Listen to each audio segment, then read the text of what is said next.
আমাদের দলকে ভোট দিয়ে বিপুল ভোটে জয় করুন, জয় করুন। নমস্কার কাকা, ভোটটা কিন্তু এবার আমাদের দলকেই দেবেন। হ্যাঁ নিশ্চয়ই দেব, চলুন আমাকে একটু স্নানটা করিয়ে দেবেন, চলুন।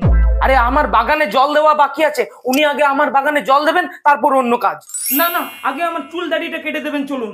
চলুন আমার বাগানে চুল দাড়িটা কেটে দিন, ওদের পরে জল আমার বাগানে জলটা দিয়ে দিন, তো স্নানটা করে দিন। তোমার স্নান চুল দাড়ি বাদ দাও, বাগানে জলটা দিয়ে দিই। আরে আমি ওইসব করতে এসেছি নাকি? আমি ভোটের প্রচার করতে এসেছি, আমি ওইসব পারবো না। কালকে আপনার বিরোধী দল আমার দাদার বাড়ি ঝাড় দিয়ে গেছেন, আর আপনি বলছেন পারবেন না। এই শোনো সবাই, এনার দলকে আমরা ভোট দেব না, দেব না। হ্যাঁ ঠিক বলেছো, দেব না। চুল দাড়ি স্নান করিয়ে দিলে ভোট দেব না, জল না দিয়ে দিলে ভোট দেব না, দেব না। স্যার হ্যাঁ কি বলছো? স্যার দেখছেন তো জনগণ খেপে গেছে, এদের কাজটা করে দিন, ভোট জিতলে না হয় শোধ নিয়ে নেবেন।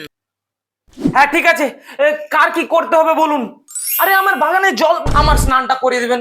আরে তোমরা পরে করাবে, আরে স্নানটা করিয়ে দেবেন, চলুন আগে আমার আমার আরে তোমরা থামো না, আমার চুল দাড়িগুলো বেড়ে যাচ্ছে, আর চুল দাড়িগুলো কেটে দেবেন। দূর বাবা, আমি ভোটে দাঁড়াবোই না। এই কে আছেন, আমার টিকিটটা ক্যান্সেল করুন তো।